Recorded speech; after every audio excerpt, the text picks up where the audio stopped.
ಅವಳಿಗೆ ಬುದ್ಧಿ ಇಲ್ಲಪ್ಪ. ಅವಳ ಮಾತಿಗೆ ನೀನ್ ಬೇಜಾರ್ ಮಾಡ್ಕೋಬೇಡ. ಏನೋ ಆವೇಶದಲ್ಲಿ ಮಾತಾಡಿದಾಳೆ. ಕೆಲವು ಸಮಯ ಆದ್ಮೇಲೆ ಮಗು ಬೇಕು ಅಂತ ಹೇಳ್ತಾಳೆ. ಮಾತೃತ್ವ ಅಂದ್ರೆ ಅದೇ ಕಣೋ. ತಾಯಿ ಮಕ್ಕಳ ಅನುಬಂಧಕ್ಕಿಂತ ದೊಡ್ಡದು ಯಾವುದೂ ಇಲ್ಲ ಕಣೋ. ನೀನು ಭಯ ಪಡಬೇಡ. ಇಲ್ಲ ಅಪ್ಪ, ಹೆತ್ತು ಮಗುನ್ನೇ ಸಾಯಿಸ್ತೀನಿ ಅಂತ ಅವಳು ಯಾವಾಗ ಹೇಳಿದ್ಲು ಆಗ್ಲೇ ಈ ಮಗುಗ್ ತಾಯಿಯಾಗೋ ಅರ್ಹತೆನ ಕಳ್ಕೊಂಡ್ಬಿಟ್ಲು.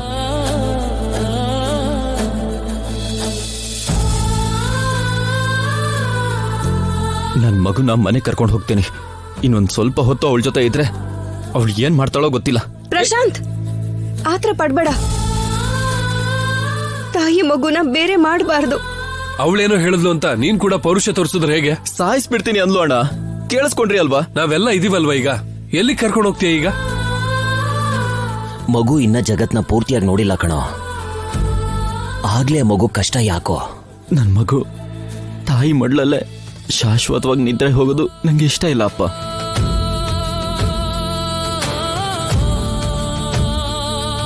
ಅಸ್ಮಿತೆ ಏನೋ ಅಷ್ಟೊಂದು ಮೂರ್ಖಳಲ್ಲ ಕಣೋ. ಯಾರು ನನ್ನ ಒಪ್ಸೋದಕ್ ಪ್ರಯತ್ನ ಪಡಬೇಡಿ. ಅಸ್ಮಿತನ್ ಬಗ್ಗೆ ನನಗೆ ತುಂಬಾ ಚೆನ್ನಾಗಿ ಗೊತ್ತು. ಕರ್ಕೊಂಡು ಹೋಗ್ಬೇಡಿ ಅಳಿ ಅಂದ್ರೆ ನಾನು ಇಲ್ಲೇ ಇರ್ತೀನಿ. ಇಲ್ಲೇ ಇರ್ಬೇಕು ಅಂದ್ರೆ ನನಗೆ ಯಾಕೋ ಧೈರ್ಯ ಸಾಲ್ತಿಲ್ಲ. ದಯವಿಟ್ಟು ನನ್ನ ಕ್ಷಮಿಸಿ. ಮಗು ಕ್ಷೇಮವಾಗಿರ್ಬೇಕು ಅಂದ್ರೆ ತಾಯಿಯಿಂದ ದೂರ ಇರಬೇಕು. ಯಾರು ನನ್ನ ತಡಿಬೇಡಿ. ಪ್ರಶಾಂತ್, ಪ್ರಶಾಂತ್.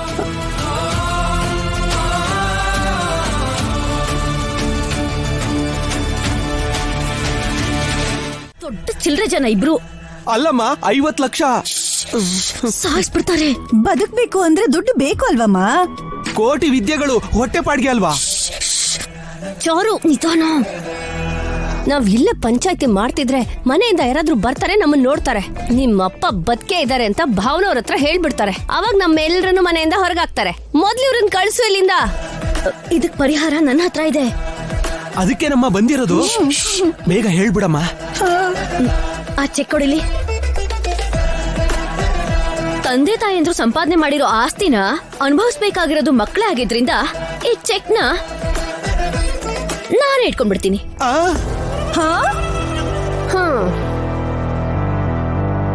ನೋಡ್ರಿ ಏನಾಯ್ತು ಅಂತ.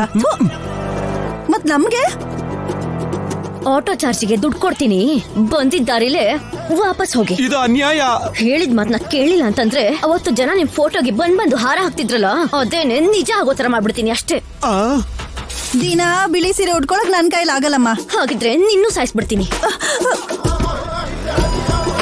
ಅಲ್ವೇ, ಇಬ್ರು ಅರ್ಧ ಅರ್ಧ ಹಂಚ್ಕೊಂಡಿದ್ರು 25 ಲಕ್ಷ ಬರ್ತಿತ್ತು. ಇವಳ ಬಗ್ಗೆ ಗೊತ್ತಿದ್ದು ಬಂದ್ವಿ ನೋಡಿ. ನಮ್ ಚಪ್ಲಿಯಲ್ಲಿ ನಾವೇ ಹೊಡ್ಕೋಬೇಕು. ಈಗ ಇಲ್ಲಿಂದ ಹೊರಡಿ ಹೊರಡಿ ಹೊರಡಿ.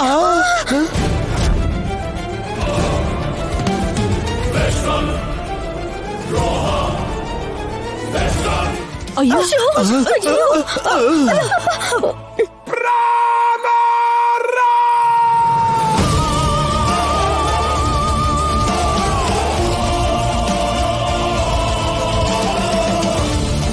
ಏನೆಲ್ಲ ಆಚೆ ಇದ್ದೀರಾ? ನಿಮ್ಗೋಸ್ಕರನೇ ಕಾಯ್ತಿದ್ವಿ ರೀ. ಆಹಾ, ಅದೃಷ್ಟವಂತ ಶಿವರಾಜು ನೀನು. ನಿನ್ಗೋಸ್ಕರ ನಿನ್ನ ಹೆಂಡತಿ ಬಾಗ್ಲಲ್ಲೇ ಕಾಯ್ತಿದ್ದಾಳೆ. ನನ್ನ ಹೆಂಡತಿ ಬಾಯಿ ಮಾತಿಗೂ ಹಾಗೆಲ್ಲ ಹೇಳೋದೇ ಇಲ್ಲ.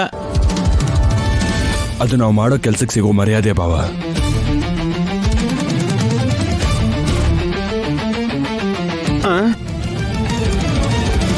ಹಬ್ಬ ಸದ್ಯ.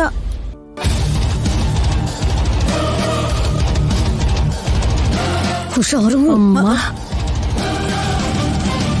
ಚೆನ್ನಾಗಿದ್ದೀರಾ ಅಕ್ಕ? ಚೆನ್ನಾಗಿದ್ದೀನಿ. ಇದೇನಮ್ಮ ಹಣೆಗೆ ಬೊಟ್ಟಿಟ್ಕೊಂಡಿದ್ದೀರಾ?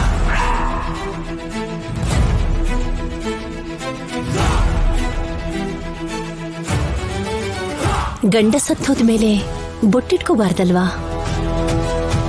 ಹೌದಾ ದೊಡ್ಡಮ್ಮ? ನಮ್ಮಮ್ಮ ಬೊಟ್ಟಿಟ್ಕೊಂಡಿದ್ದಾಳ. ಚಿಕ್ಕಮ್ಮ, ನನಗ್ ಕಣ್ ಕಾಣಿಸಲ್ಲ ಅಂತ ನಿನಗ್ ಗೊತ್ತಿಲ್ವಾ? ನೀನಾದ್ರೂ ಹೇಳ್ಬೇಕಾಗಿತ್ತು ತಾನೆ. ಹೇಳೋಣ ಅನ್ಕೊಂಡೆ ಕಣೆ. ಆದ್ರೆ ಬೊಟ್ಟಿಲ್ದೆ ಹೋದ್ರೆ ಕಣ್ಮುಖ ಒಂಥರ ಇರುತ್ತೆ ಅಂತ ಹೇಳಲಿಲ್ಲ ಅಷ್ಟೇ. ತಪ್ಪು. ಗಂಡ ಸತ್ಮೇಲೆ ಕುಂಕುಮ ಇಟ್ಕೋಬಾರ್ದು. ಅದು ನಮ್ ಧರ್ಮಕ್ಕೆ ವಿರುದ್ಧ. ಅಮ್ಮ ಅಮ್ಮ, ಎಲ್ಲಮ್ಮ ಬೊಟ್ಟು? ಚಾರು ಚಾರು, ಬೇಡಮ್ಮ ಬೇಡ. ಹಣೆಗೆ ಇಟ್ಕೊಂಡ್ಮೇಲೆ ತೆಗಿಬೇಡ. ಅಭ್ಯಾಸದಲ್ಲಿ ಹೀಗಾಗಿರ್ಬೋದು ಅಷ್ಟೇ ಅಷ್ಟೇ ಅಷ್ಟೇ. ಅಯ್ಯೋ ಇರುವೆಗಳು ಇರುವೆ ಕಡಿತಿದ್ಯಲ್ಲ ಅಯ್ಯೋ ಅಯ್ಯೋ. ಏನು ಇದ್ದಕ್ಕಿದ್ದ ಹಾಗೆ ಬಂದಿದ್ದೀರಿ? ಈಗ ಅಪ್ಪ ಇಲ್ವಲ್ಲ, ಅಮ್ಮನ್ಗೆ ಮನೇಲಿ ಒಬ್ಳಿಗೆ ಬೋರ್ ಆಗ್ತಿತ್ತಂತೆ, ಅದಕ್ಕೆ ನನ್ನ ನೋಡ್ಕೊಂಡು ಹೋಗೋಣ ಅಂತ ಬಂದ್ಲು. ಹೌದು, ನಾನ್ ಕೂಡ ಇದೇ ಹೇಳೋಣ ಅನ್ಕೊಂಡೆ. ಅಂದ್ಕೊಳ್ಳೋದು ಅಂದ್ರೇನು?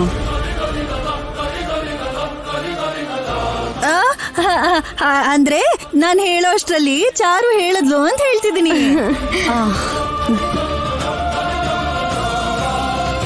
ಅಯ್ಯೋ ಈ ಇರುವೆಗಳು ಹೀಗ್ ಕಚ್ಚುತ್ತಿದಾವಲ್ಲಪ್ಪ.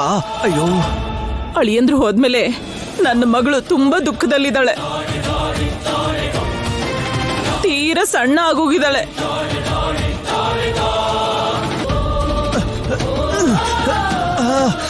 ಅಯ್ಯಯ್ಯಪ್ಪ, ಈ ಇರುವೆಗಳು ಇಲ್ಲೆಲ್ಲ ಕಚ್ತಿದ್ಯಲ್ಲಪ್ಪ. ಒಳಗಡೆ ಹೋಗಿ, ಒಳಗಡೆ ಕರ್ಕೊಂಡು ಹೋಗು ಪಾರ್ವತಿ.